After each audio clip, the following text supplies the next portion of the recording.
하나님의 말씀은 하박국서 3장 2절과 3절을 제가 읽어드리겠습니다. 하박국서 3장 2절과 3절. 여호와여, 내가 주께 대한 소문을 듣고 놀랐나이다. 여호와여, 주는 주의 일을 이 수년 내에 부흥하게 하옵소서. 이 수년 내에 나타나시옵소서. 진노 중에라도 긍휼을 잊지 마옵소서. 하나님이 대만에서부터 오시며 거룩한 자가 바란산에서부터 오시는도다.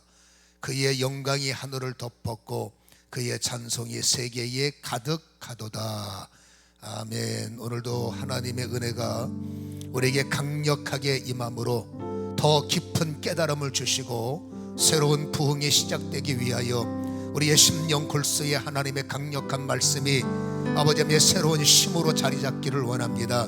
우리의 연약한 것들이 찔러 쪼개지게 하시고 하나님의 부흥으로 새롭게 시작되기 위하여 깨달음의 은혜들이 아버지 내 심령에 넘쳐나게 하시고 이제는 아버지 나의 힘이 아니라 하나님의 힘을 정말로 신뢰할 수 있는 변화가 일어나게 도와주옵소서. 합심으로 기도합니다. 자비로우신 아버지 하나님, 오늘 예배에 성령이여 임하시고 오늘 예배 속에 하나님 계획하시는 일들을 아버지 시작할 수 있도록 성령이여 우리를 깨우쳐 주옵소서.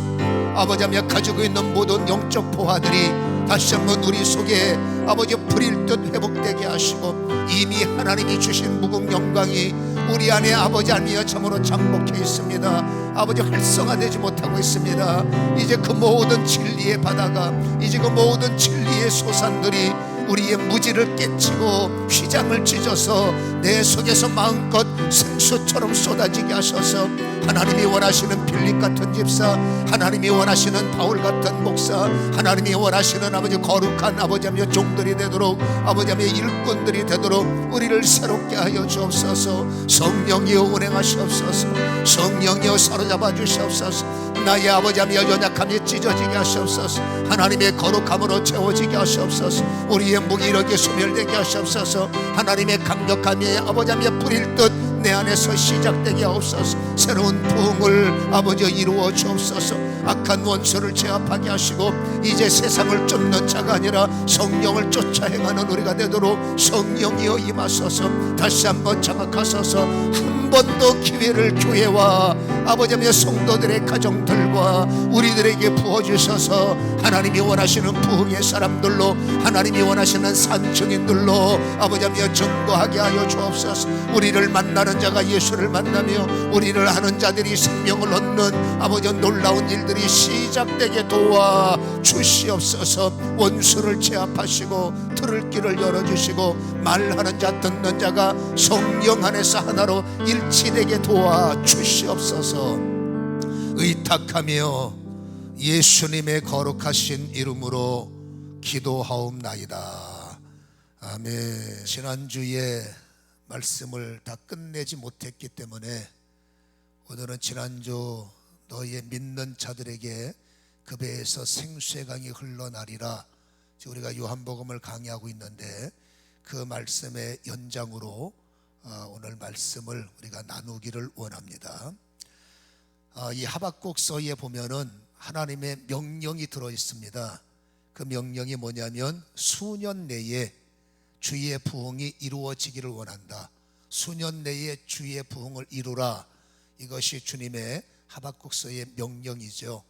그래서 우리는 이 말씀을 받기 때문에 많은 교회들이 주여 수년 내에 부흥을 이루어 주옵소서 이러한 기도 제목을 갖고 또 그렇게 기도를 하는데, 오늘 이 부흥이라는 것은 간단합니다. 수가 많아지는 것에 국한되면 안 됩니다. 그건 함정입니다.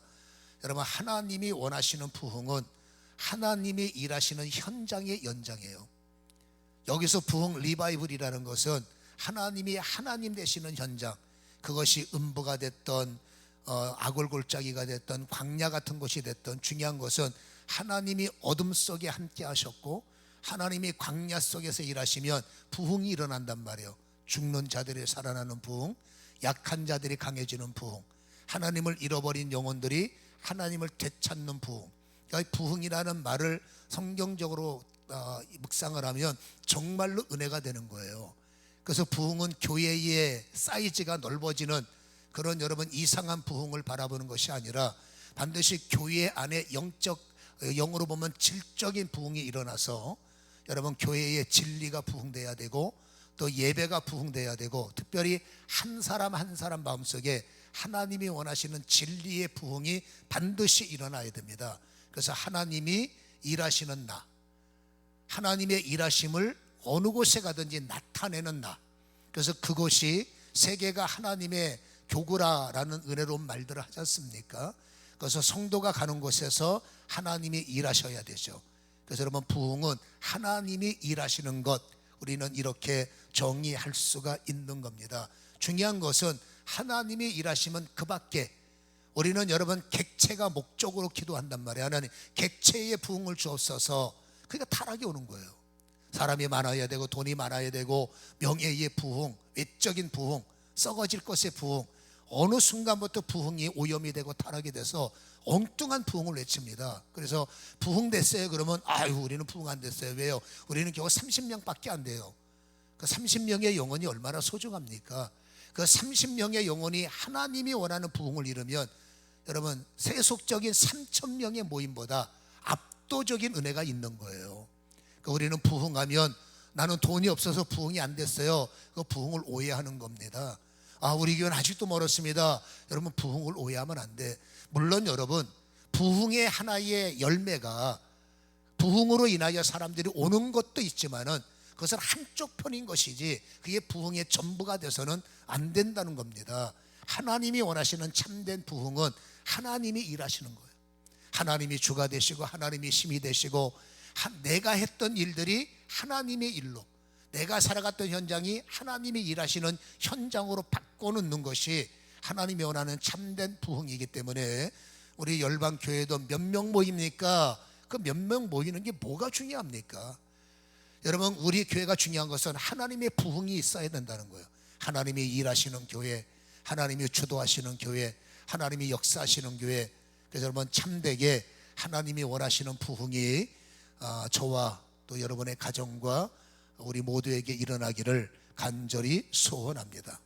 그래서 부흥은 오늘 읽은 부흥에는 두 단어를 우리가 나눌 필요가 있는데 원뜻을 보면 속히 부흥을 이루소서요. 이 하박국서에는 빨리 우리에게 부흥이 일어나기 원합니다. 하나님이 빨리 우리나라에 오시옵소서. 하나님이 빨리 우리 모임 속에 오시옵소서. 오셔서 하나님의 힘으로 나라가 살게 하시고 하나님의 힘으로 교회가 끌려가게 하시고 하나님의 힘으로 우리가 살아나게 하시옵소서. 이것이 기록의 원뜻입니다. 속히 부흥을 이루소서. 여러분 그러나 우리는 속히 부흥 속에서 살아왔기 때문에 이 말씀을 깨달을 때 속히가 아니라 우리는 다시 한번 리바이벌, 다시 한번 우리에게 부흥을 허락하소서. 여러분 부흥이 있는 것에 분명한 것은 하나님의 역사가 있기 때문에 정말로 하나님께서 원하시는 이런 부흥이 여러분 대한민국 교회들과 그리고 우리 열방교회와 여러분의 가정 속에 넘쳐나기를 속히 부흥을 이루셨기 때문에 이제 정체되어 있는 부분들이 있는 거예요. 아니 어찌보면 퇴보됐죠. 지난주 말씀처럼 이 퇴보된 부흥 속에 다시 한번 부흥이 일어나게 하소서. 여러분의 한 사람 한 사람의 신앙도 퇴보됐단 말이에요. 첫사랑 소멸됐고 여러분 사명도 약해졌고 눈빛도 많이 흐려지고 그렇잖아요. 그럼 우리는 다시 한번 나에게 부흥을 이루어 주옵소서. 여러분 부흥이 이루어지기 위해서는 두 가지를 생각해야 됩니다. 첫 번째는 주님의 전폭적 순종이 나의 순종이 돼야 된다라는 원리가 적용돼야 돼요. 여러분 부흥의 근본은 예수님이시죠. 그 예수님께서 전폭적인 순종이 있었습니다. 다시 말해서 이 전폭적 순종의 뜻이 뭐냐면 나 하나가 죽어야, 나 하나가 깨달아야, 나 하나로 인하여 궁극적으로는 여러분 국가의 운명이 나 하나에게 달렸다라는 믿음을 가져야 돼요. 열방 내가 섬기는 교회가 여러분 목사님이 알아서 할 일이 아니에요. 여러분 한 사람 한 사람이 에클레시아이기 때문에 한 사람 한 사람이 몸된 교회들입니다. 그 몸된 교회들이 모여서 바로 여러분 빌딩이 된 거 아니겠어요? 그러니까 한 사람 한 사람이 소중하기 때문에 다른 사람 제쳐놓고 하나님은 나에게 관심이 있는 거예요. 하나님은 우리의 하나님, 그러나 여러분, 그 우리 가운데서도 하나님은 나에게 초점을 맞추시고 나는 너를 통해서 나의 부흥이 다시 한번 일어나길 원한다. 하나님은 그러한 마음을 품고 계심을 알아야 됩니다. 그래서 나는 소중한 겁니다, 주님 앞에. 그리고 중요한 것은 나 하나에 의해서 부흥이 달려있다. 예수님 보세요. 고뇌의 기도 뒤에 주님은 결정하셨습니다. 아버지 뜻에 전폭적으로 순종하기를. 여러분, 예수님은 신성을 갖고 계셨으나 이 땅에 사시면서는 인성이 있으셨죠. 인성이 작동되는 순간에 죽음이라는 것은 고통스러운 거예요. 여러분, 제자들 앞에서 망신당하는 것이 얼마나 힘들겠습니까? 그 아무것도 아닌 사람한테 침뱉음을 받고 채찍에 몸이 찢겨야 되고, 주님이 그게 보이지 않습니까? 이것은 인성이 작동될 때는 참 수용하기가 어려운 겁니다. 그래서 여러분, 이게 내 자녀에서 넘어가면 안 될까요? 여러분, 인성이 있으시는 순간에는 우리의 고뇌가 주님의 고뇌일 수도 있는 거죠. 웬만하면 이 망신을 지금 안 당하면 안 될까요? 왜 피하고 싶지 않았겠습니까? 그러나 주님은 고뇌 속에서 보이는 겁니다. 그러면 내가 이 땅에 왜 왔을까? 내가 이 땅에 온 목적이 뭘까? 힘든 것 때문에 목적을 상실하고, 그렇죠? 함정에 빠져서 목적이 여러분 훼손되면 안 되는데, 주님이 여러분 다시 한번 목적을 보니까 저들을 살리러 내가 왔지 않는가? 저들을 살리려면 간단합니다. 나 하나가 죽어야 돼요. 십자가에서 나의 자존심, 나의 모든 걸 포기해야만 저 철없는 제자들이 살고, 그리고 저 인류, 소돔 땅의 인류, 고통당하는 저들을 구원할 수 있는 유일한 방법은 내가 나를 내려놓고 내가 십자가에 죽어야만 여러분 인류 구원이 일어나는 것을 깨달으셨기 때문에 알지만 다시 한번 다짐하고, 내가 죽겠습니다. 저들을 위해서 나 하나 포기하겠습니다. 그게 십자가의 현장이라는 거죠. 그래서 하나님이 정하신 말씀에 예수님이 전폭적, 부분적이 아닙니다. 전폭적 순종을 받아들이심으로써, 그 순종을 결정하심으로써 여러분 인류의 구원이 이루어졌다는 것, 인류는 혜택을 받고 산다는 것을 우리는 알 수가 있다는 말입니다. 그래서 우리는 깨달을 것은 나 하나의 수요. 내가 적당해도 우리 가족에 잘해줄 거야. 글쎄요. 내가 대충 해도 교회는 잘 될 수 있을 거야. 아닐거려. 여러분, 주님은 다시 말합니다. 나에게 관심이 있기 때문에 나는 너를 통해서 부흥이 일어났으면 좋겠다. 이게 주님의 마음을 깨달아야 돼요. 그래서 하나님은 너 하나가 대충 신앙생활하는 것이 아니라 네가 깨달아, 네가 정말로 교회를 위해서 죽는다면 너의 교회는 내가 원하는 그런 질적 영적 부흥이 일어날 거다라는 음성을 깨닫기를 주님의 이름으로 간절히 축원합니다.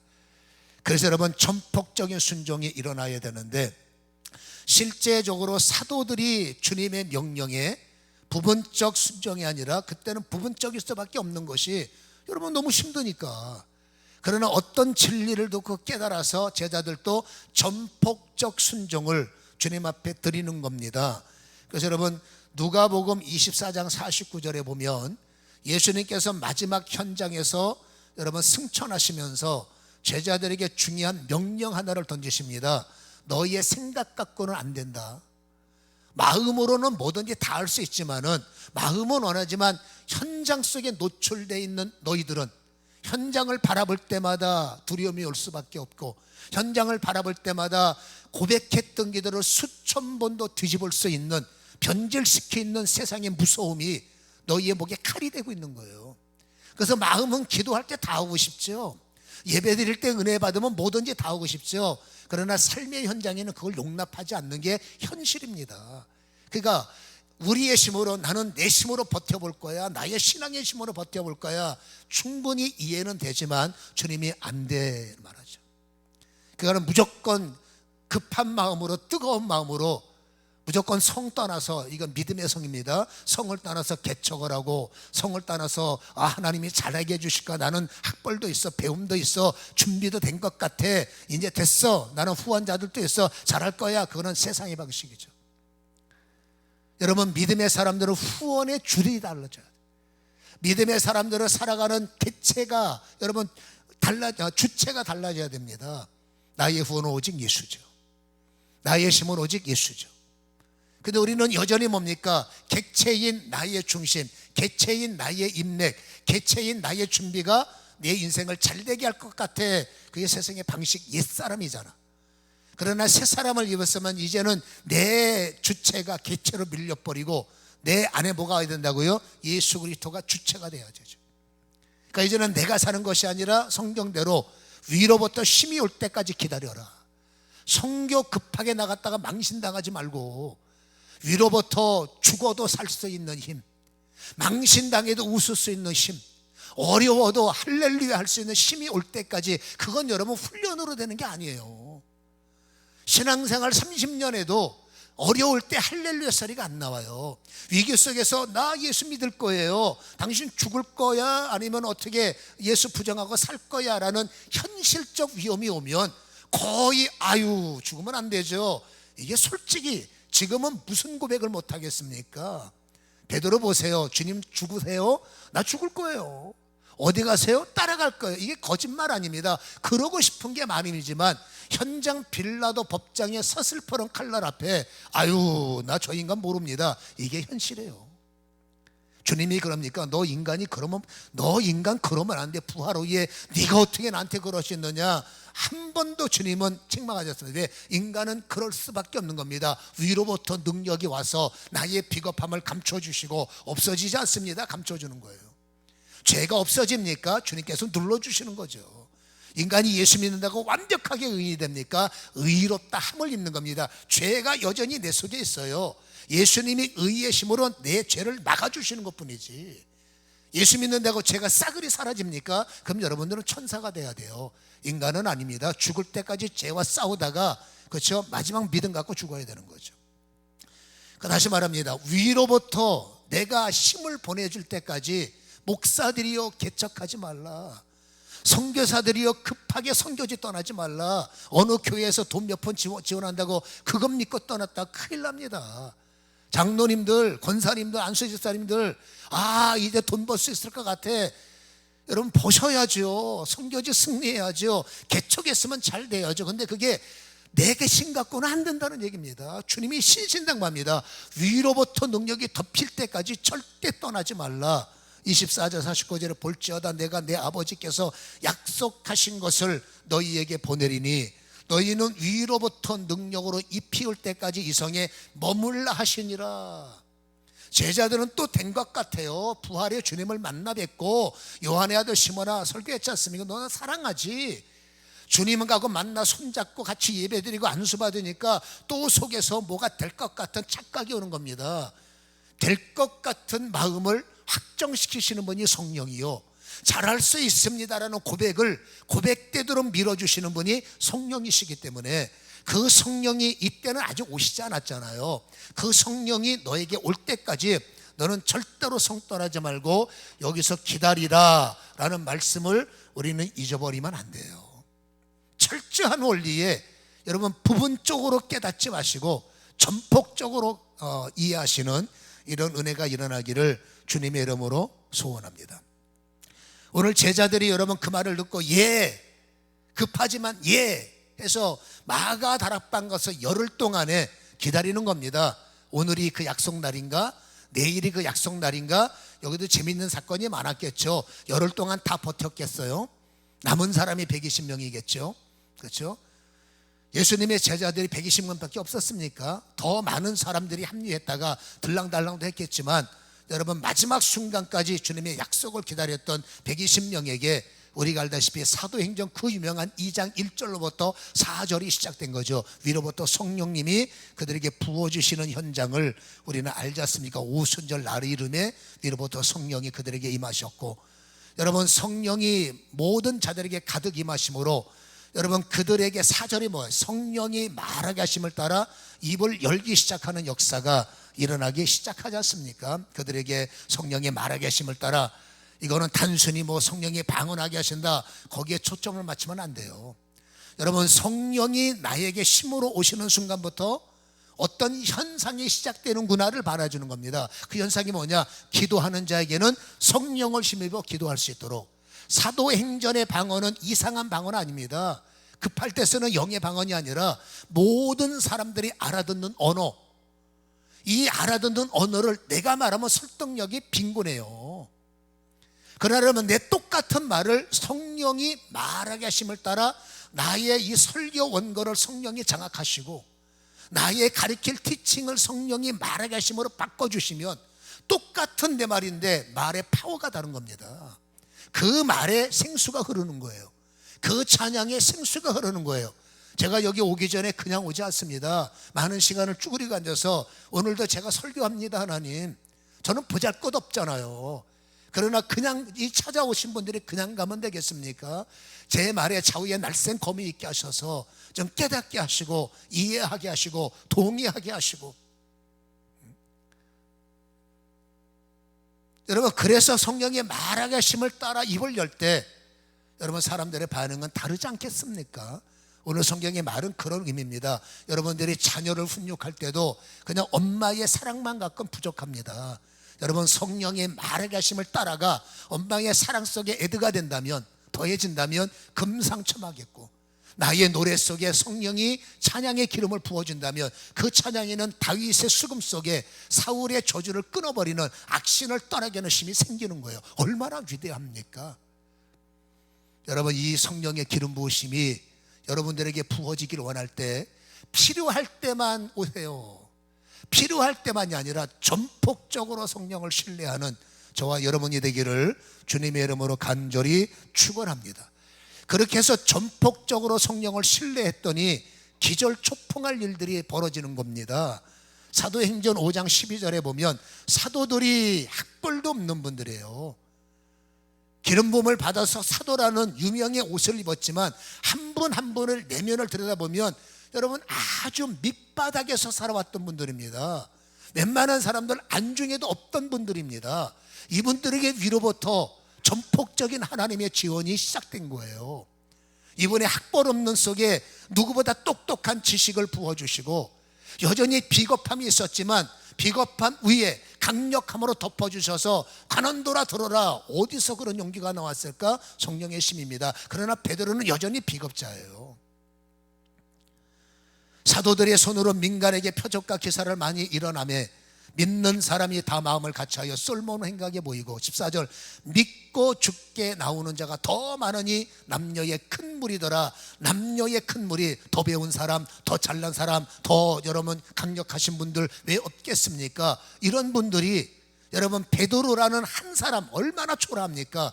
위로부터 능력을 전폭적으로 부어줄 때 그거 따져서 이건 아니야 저건 아니야 아니라 있는 그대로를 받아들여 내가 살아가는 현장에 하나님의 부흥을 기대하는 겁니다. 하나님이 일하시길 기대하는 겁니다. 하나님을 모르는 자들이, 예수님을 모르는 자들이 저의 설교를 통하여 저들이 하나님을 만나는 부흥이 일어나게 하여 주옵소서. 저들이 고통당하는 심령에 하나님의 부흥을 통하여 성령대로 악한 것이 떠나가고 저주가 소멸되고 저들에게 고침의 역사가 일어나게 하여 주옵소서. 여러분, 이런 하나님의 부흥을 제자들은 그대로 받아들인 거예요. 이래서 안 될 것 같아요. 무서워서 못할 것 같아요. 그러면 안 되는 거죠. 전폭적이라고 그랬습니다.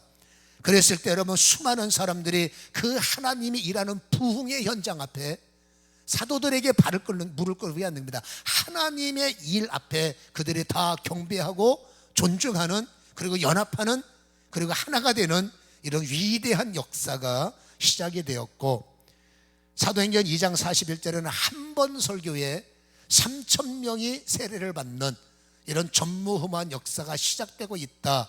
이 위대한 일은 누가 하느냐? 베드로가 일했지만 결정적 힘은 바로 위로부터 능력인 성령님이셨다는 사실을 우리는 알고 있는 겁니다.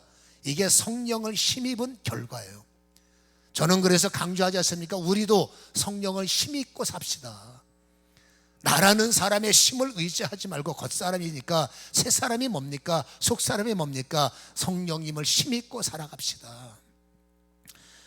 여러분, 히브리서 13장 8절에 보면 예수님은 어제나 오늘이나 그렇죠? 영원토록 동일하시다, 똑같다. 과거에 계셨던 그 놀라우신 주님이 여러분 오늘 안 계시느냐 그 말입니다. 과거의 역사를 했던 그 주님이 오늘은 반쪽짜리로 우리에게 오셨을까? 아니지 않습니까? 그 주님은 지금도 존재하십니다. 근데 왜 우리는 우리 대한민국의 우리 한국교회의 부흥사를 지난주에 말씀을 드렸죠. 폭발적인 부흥이 일어났어요. 남의 나라 복음을 카피해서 이랬대요를 말씀드린 것이 아니라 내가 살고 있는 우리 시대에, 우리 할머니들 시대에 그 여러분 삭막했던 그 비닐에 가만히로 텐트를 치고 거기서 아무것도 없는 북을 치면서 갈망했던 그들에게 우리나라 역사입니다. 신앙 역사. 어떤 일이 일어났는지 우리는 증인입니다. 놀라운 3,000명 이상 한 번 예배 때 전국적으로 수 없는 사람들이 회심하고 불교를 버리고 우상을 버리고 여러분 회개의 부흥이 진짜 우리나라 역사에 있었습니다. 이렇게 말하는 저도 부끄러워요. 왜 그게 있었습니다로 끝납니까? 지금도 있어야죠.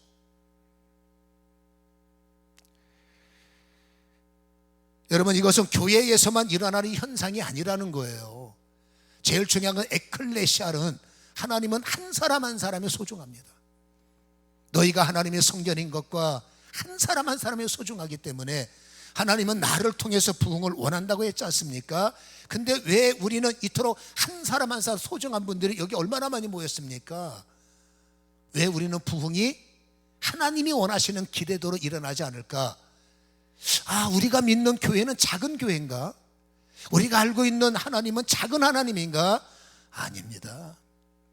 우리가 부족하다 보니까 엉뚱한 데서 자꾸 원인을 찾아서 나의 부족한 신앙을 합리화시키려고 하는 목사들이 이렇게 합리화시키죠. 성도들이 믿음이 없어서 그래요. 아니에요. 목사가 믿음이 없어서 그래요.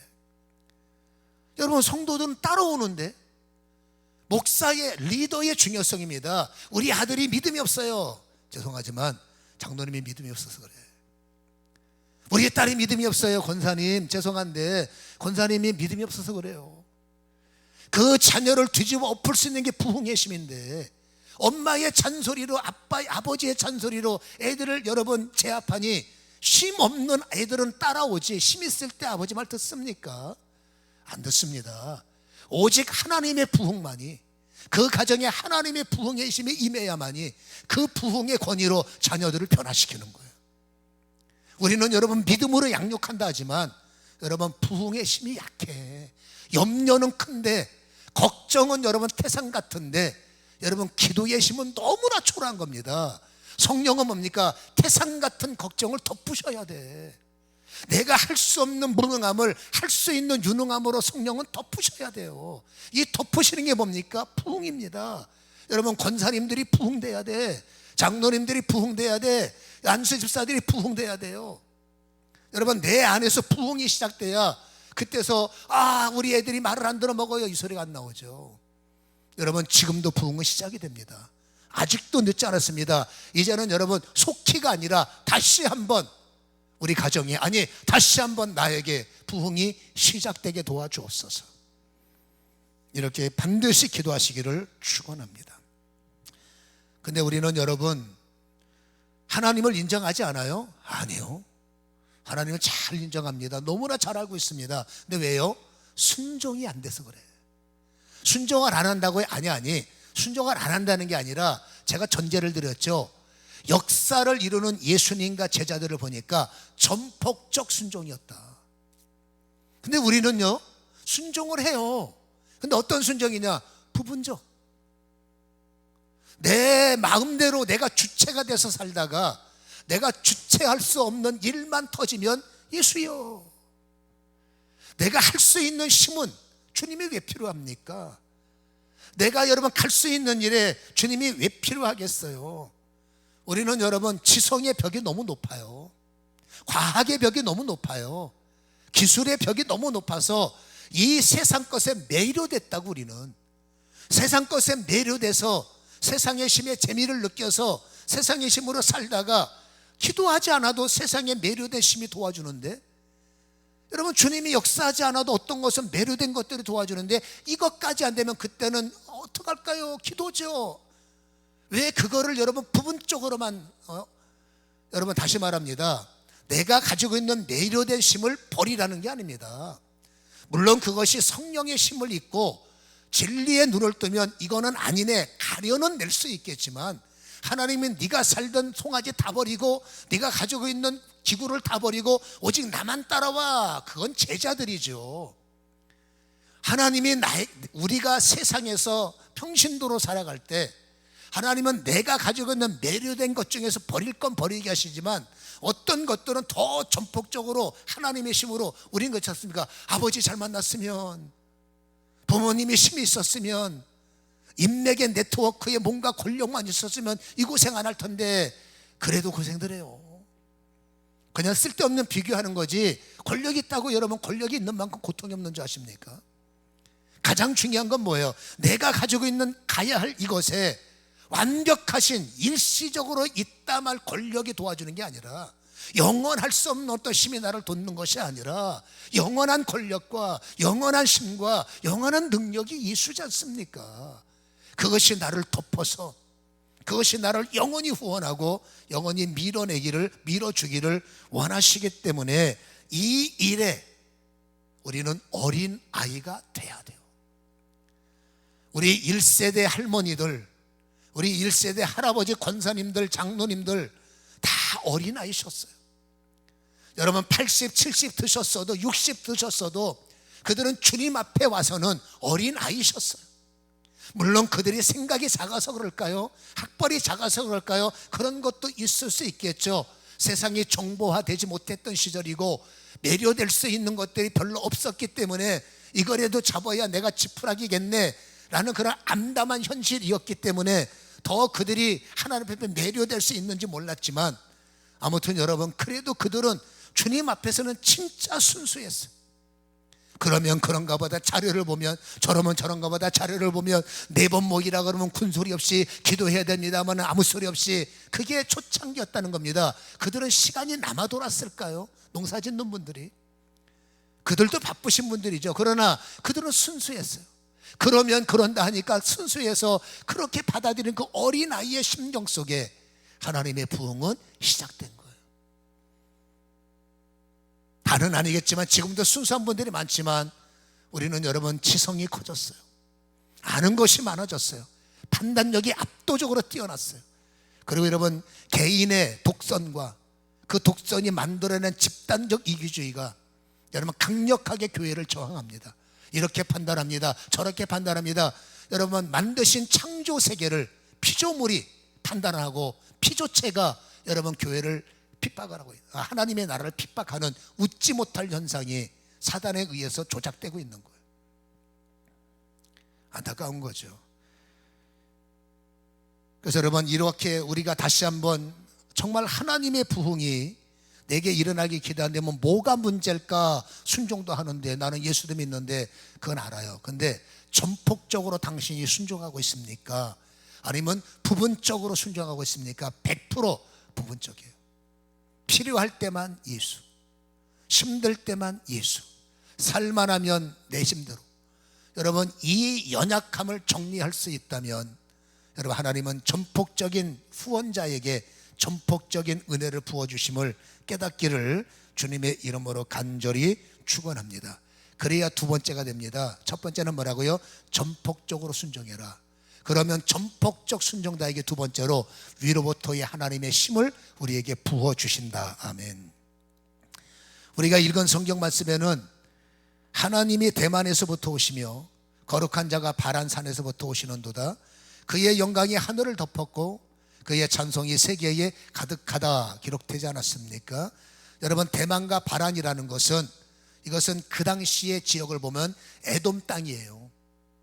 좁은 세계 속에 살았던 그 성경 기록자가 볼 때, 지금은 여러분 세계가 하나이기 때문에 뭐 중국 땅 같은 거 우습지요. 옆에 동네는 쉽지요. 그러나 그 당시에는 좁은 나라이기 때문에 저 먼 이웃 나라가 가장 멀게 느껴지는 겁니다. 그러니까 이스라엘을 중심으로 볼 때 저 에돔 땅, 소위 말해서 에돔 땅은 가장 먼 나라로 생각하기 때문에 하나님은 저 먼 나라에서도 오시고, 그 다음에 여러분 여기서 말하는 그 산, 바란산은 에돔 땅 영역의 산입니다. 하나님은 저 산에서도 거룩하게 우리에게 원하신다. 이게 뭘 말하냐면 하나님은 편지하시다.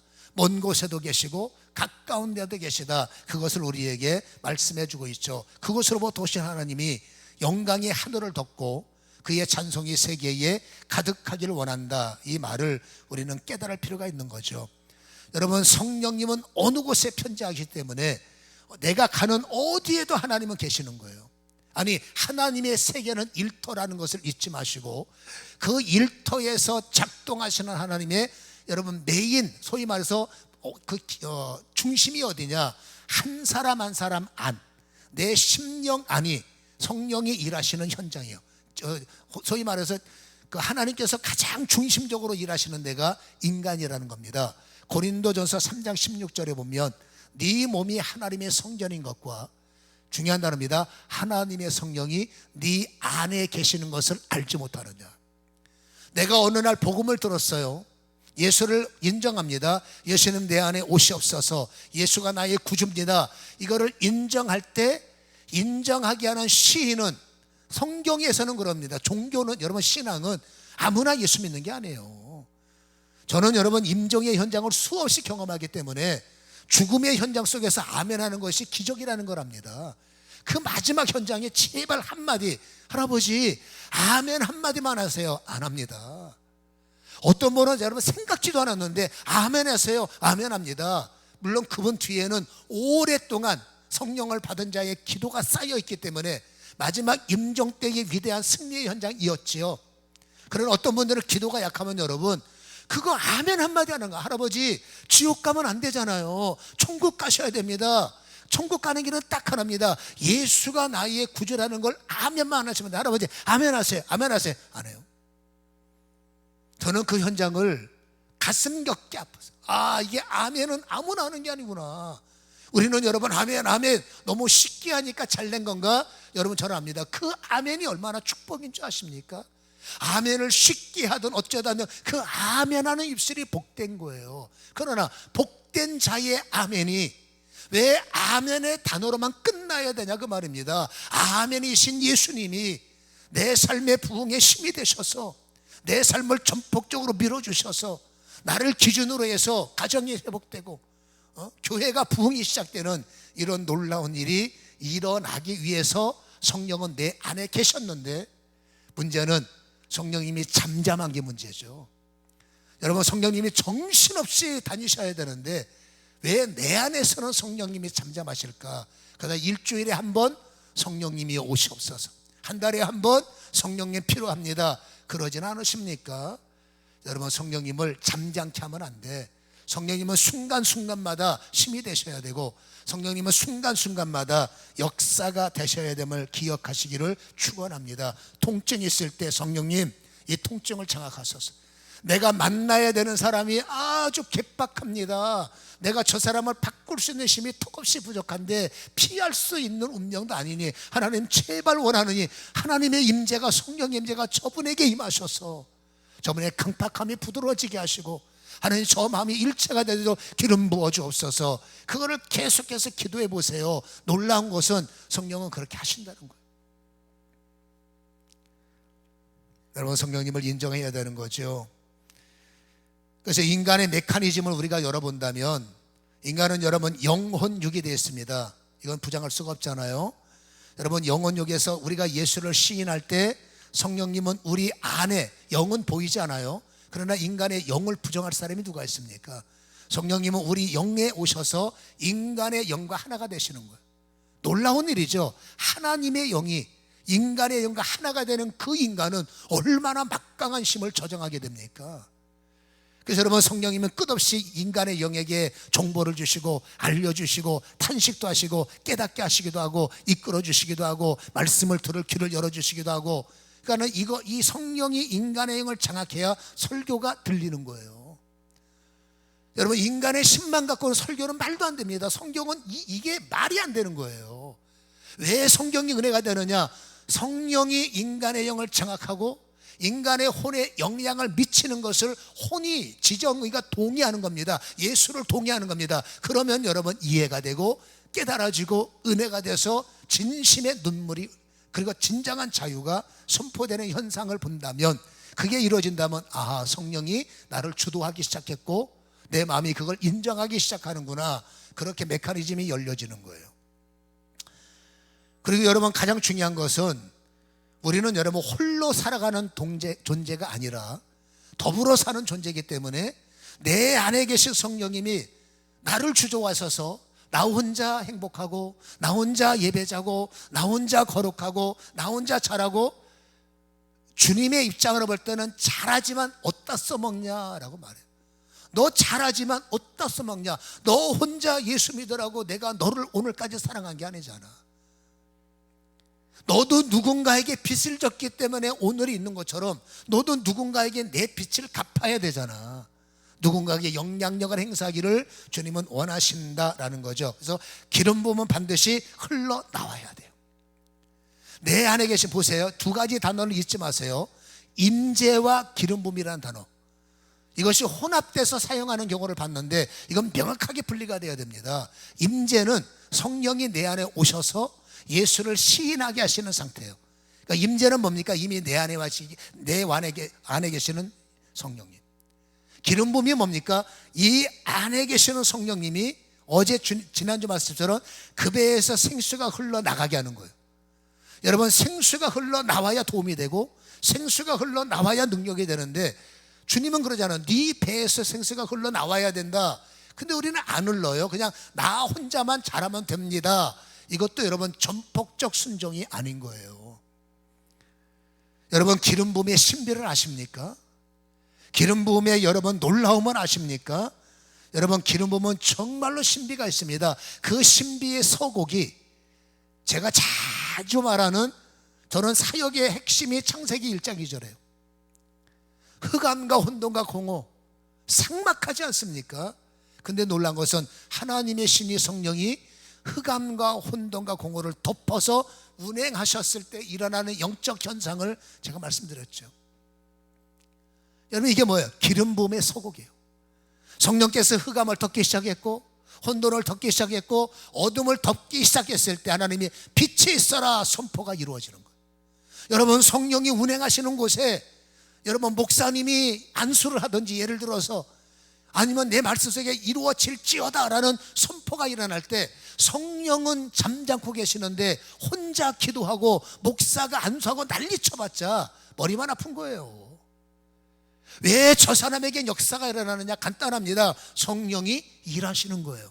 쉽게 말해서 성령이 기름 부어 주시는 현장 속에 본인이 선포해도 되겠지만 누군가 선포해주고 누군가 중보해주고 누군가 안수해줄 때, 여러분, 하나님께서 빛이 있어라 시작이 다양한 형태로 나의 소원의 다양한 모습으로 우리에게 이루어진다는 거예요. 그래서 잊지 마시기 바랍니다. 여러분의 인생 속에는 교회 안에서가 아닙니다. 여러분의 각자의 삶 속에는 반드시 기름 부음이 일어나야 된다는 거예요. 여러분의 일터를 기름 부음으로 장악하셔야 되고, 여러분의 가정의 자녀들을 기름 부음으로 장악해야 되고, 그리고 여러분 내가 하는 모든 일들을 기도 제목을 성령께서 장악해 주시고 기름 부어 주시고 덮으면 그 다음부터 우리의 선포의 기도, 우리의 소원의 기도에 역사의 꽃이 피기 시작한다는 거예요. 기도가 1번이 아니라 1번은 뭐라고요? 성령이여 내 기도를 장악하여 주옵소서. 우리의 기도 제목에 기름 부어 주옵소서. 나의 아들을 기름으로 덮어 주옵소서. 내 병든 남편을, 우리 예수 안 믿는 부모님들을 제발 성령님 기름 부음으로 덮어주세요. 저분들은 흑암입니다. 우리의 자녀 어둠이에요. 지금 이게 보통 문제가 아닙니다. 내가 할 수 없습니다. 아무리 선포해도 안 되는 이유, 성령이 덮어주셔서 내 기도를 이루어 주셔야 된다는 겁니다. 잊지 마시기 바랍니다. 임재와 기름 부음은 하나지만 별개예요. 임재는 됐어요. 여러분들 지금 기도가 부족해도 뭔가 뭐 역사가 부족해, 내가 이렇게 살다가 천국 가겠느냐? 가요. 여러분, 행위로 구원받는 게 아니잖아. 정말로 내가 예수를 인정해서 누가 뭐래도 그래도 나는 예수 믿어, 뭔가 부족함이 있어도 그래도 나는 예수 믿어, 그러면 성령이 임재하신 거예요. 이분이 안 계시면 그것도 안 돼. 교회 왜 왔냐? 오고 싶어서 온 게 아니에요. 그냥 끌려온 거죠. 이것밖에 안 된다고. 근데 은혜는 많이 받든 덜 받든 그냥 나는 뭐 교회 가야죠, 예수쟁이니까, 뭐 교인이니까. 이게 어디서 오는 시인이냐? 성령이 계신 거예요. 근데 이분은 여러분 교회만 오지 볼 거 없어. 그래도 천국 가느냐? 가죠. 왜요? 성령이 내 안에 계시니까. 그 성령이 예수를 부정하고 예수를 떠나면 모르지만 여러분 성령님을 인정하면 그 성령께서 이분의 영이 이 땅을 떠날 때 성령이 그 영을 데리고 가는 거예요. 그러면 기름 부음이 뭐냐? 기름 부음이 있어야 열매가 되는 거예요. 여러분 기름 부음이 내가 티칭하는 곳에, 봉사하는 곳에, 어느 곳에 적극적 순종을 말했죠. 그래서 기름 부어주시면 열매가 일어날 때 그 열매 때문에 천국 갑니까? 아니잖아요. 여러분 전도 많이 했다고 천국 갑니까? 아니잖아요. 어떤 사람들은 무식하게 그거 가르쳐서, 그렇잖아요, 무조건 전도해야 구원받는다. 여호와의 증언들은 세상 말로 쇠가 빠지게 다닙니다. 왜? 전도해야 구원받는데 아니에요. 여러분 전도는 열매예요. 내가 전도한 영혼 없으면 주님에게 창피는 당하겠지만, 정말로 뭐랄까요, 얼굴을 들 수 없겠지만 전도한 것 때문에 구원받는 게 아닙니다. 헌금한 것 때문에 구원받는 거 아닙니다. 내 안에 계신 예수를 영접하고 인정했기 때문에 천국 가는 거지. 여러분 기름 부음은 열매입니다. 그래서 여러분들의 생애가 이런 말씀을 드리는 겁니다. 열매가 있기를 원하면 여러분 내 안에 계시는 열매의 근본, 죽은 자를 살리고 무에서 유를 창조하시고 안 되는 것을 되게, 이게 얼마나 축복입니까? 비밀이에요. 세상 사람들이 들어오면 너 병원 가라 할 정도의 비밀이에요. 성도만이 알고 있는, 그래서 성경이 말하잖아, 나는 비밀 맡은 자다. 여러분 비밀이 열려지길 축원합니다. 그리고 제발 하나님이 하잖아, 너 속히, 아니 다시 한번 부흥의 사람이 되라. 내 이름이 너를 통해서 좀 나타내보자. 열방교회를 통해서 내 이름을 자랑해보자. 성도들아, 성도를 통해서 내 이름을 좀 세상에 나타내보자. 그러면 여러분 임재 갖고 안 됩니다. 임재는 기름 부음이 열리는데 왜 임재만 갖고 문을 닫아버리고 그냥 나 혼자 잘 믿을 테니까 관심 끄세요, 이게 아니잖아요. 그래서 두 번째 뭐냐? 휘장이 찢겨야 돼. 여러분 내 인생의 휘장이 찢어져야 주님이 지난주 말씀 그 배에서 생수의 강이 흘러나와야 된다. 왜 안 흘러나올까? 아, 성령이 안 계시나 봐. 계십니다. 근데 나는 왜 심마리가 없어요? 기름 부음이 막혀서 그렇죠. 이 두 가지 절대 잊어버리면 안 됩니다. 당신 구원받았어? 당신 천국 갈 수 있어? 당연히지. 겨우 교회 한 번 가고 그래도 나는 열매가 부족한 것뿐이지 나는 천국 가. 왜? 성령이 내 안에 계시고 예수가 내 안에 계시니까. 근데 이게 좀 철들면은 서서히 내가 이렇게 가면 안 되는지 깨닫죠. 그래서 여러분 조금씩 어린아이가 돼서 내 안에 성령이, 이런 설교를 통해서 도전이 되겠죠. 그래서 조금씩 성령이 주가 되도록 이제 시인을 하는 삶이 열려야 된다는 겁니다. 휘장을 찢으라는 게 뭐냐면 내가 가지고 있는 그 아주 멋진 지식들, 세상은 이래, 세상 과학은 저래, 배웠던 것들은 여러분 성경과 충돌이 일어납니다. 이 내가 가지고 있는 지식과 지혜를, 소위 말해서 지성을 주님 앞에서 찢어버리지 않으면, 설교를 들을 때 찢어버리지 않으면, 주를 믿을 때 이것 먼저 찢어버리지 않으면 여러분 설교가 지성에 차단돼 버려요. 하나님의 역사가 내가 알고 있는 상식에 반하기 때문에 차단돼 버립니다. 그러니까 제일 먼저 성도가 할 일이 뭐냐? 주님 딴 거는 몰라도 진리라면, 딴 거는 몰라도 말씀이라면, 여러분 자꾸 내 말씀 저건 아닌 것 같아, 안 찍혀서 그래. 여러분 진리를 인간이 이길 수 없잖아요. 근데 왜 그러느냐? 휘장이 안 찍혀서 그래. 예수님이 십자가에서 못 박혀 죽는 순간에 하나님과 인간 사이를 나누는 여러분 여러분 성막이 있어요. 휘장이 있습니다. 이 휘장은 지성소는 하나님의 기름 붓는 자리요, 성소는 여러분 인간이 예배드리는 자리요. 여러분 접근하면 죽어, 이게 휘장이에요. 예수님이 십자가에 달리는 순간에 휘장이 찢어져 버렸어. 그래서 누구든지 황수의 피를 힘입어, 예수의 피를 힘입어 지성소에 들어갈 수 있어. 즉 기름 부음을 내가 직접 받는다는 겁니다. 제사장을 통해서가 아니라. 그리고 지성소의 거룩한 기름 부음이 휘장이 찢어졌으면 흘러나와서 성소를 덮고, 흘러나와서 성전 뜰을 덮고, 흘러나와서 온 세상 천하 만민에게 흘러나가는 거예요. 거꾸로 말하면 내 안에 있는 여러분의 지성소의 위대한 능력이 휘장을 안 찢으니까 능력이 다 갇혀 있는 거예요. 이게 여러분 엄청난 손실입니다. 능력이 없어서 능력 없게 사는 거는 별 도리가 없는데, 능력을 받으신 성도님들이 휘장 하나 안 찍고 여전히 내 고집 갖고 살아가시니 성령이 날마다 탄식해야 네가 하면 안 되고 내가 하면 쉬울 텐데, 네가 하면 주저앉고 내가 하면 너를 밀 텐데, 이거 휘장을 안 찢으니까 안 됩니다. 딱 하나입니다. 휘장을 찢으세요. 사건 앞에서 휘장을 찢으시고 인생 앞에서 휘장을 찢으시고 주님이 해 주셔야 됩니다. 절대적으로 휘장을 찢으시면 그 기름 부음을 통해서 성령이 나타나시고, 성령이 나타나는 사람들에게는 유익의 열매가 넘쳐나게 될 줄로 믿습니다. 아버지여, 다시 한번 나에게 부흥이 일어나게 없어서. 삼손이 머리카락 잘렸어요. 기름 부음이 다쳤다 그 말이에요.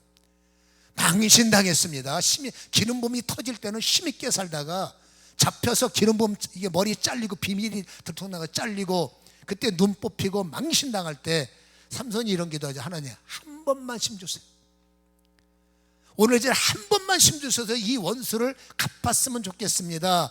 어쨌든 못나도 내 새끼이기 때문에 못난 자녀의 기도를 하나님이 들어주시잖아요. 그때 하나님이 다시 한번 힘을 주셔서, 물론 여러분 아픈 결말이지만 다시 한번 기둥을 무너뜨리고, 삼손이 살아있을 때 활약이 마지막 죽음의 현장석에 다 일어났잖아요. 장렬하게 죽었지만 원수를 갚는 마지막 힘. 우리는 똑같지 않지만 그런 기도해요. 하나님, 한 번만 저에게 더 힘을 주시옵소서. 한 번만 저에게 더 부흥이 일어날 수 있도록 이제는 아버지 휘장을 찢게 하시고, 하나님의 힘으로 나의 마무리 인생에 멋진 작품을 남길 수 있도록 철저하게 성령님을 앞세우게 도와주시옵소서. 이런 여러분 깨달음을 철저하게 가지시고 정말 성령의 힘이 되도록 결실하는 저와 여러분이 되기를 주님의 이름으로 간절히 축원합니다.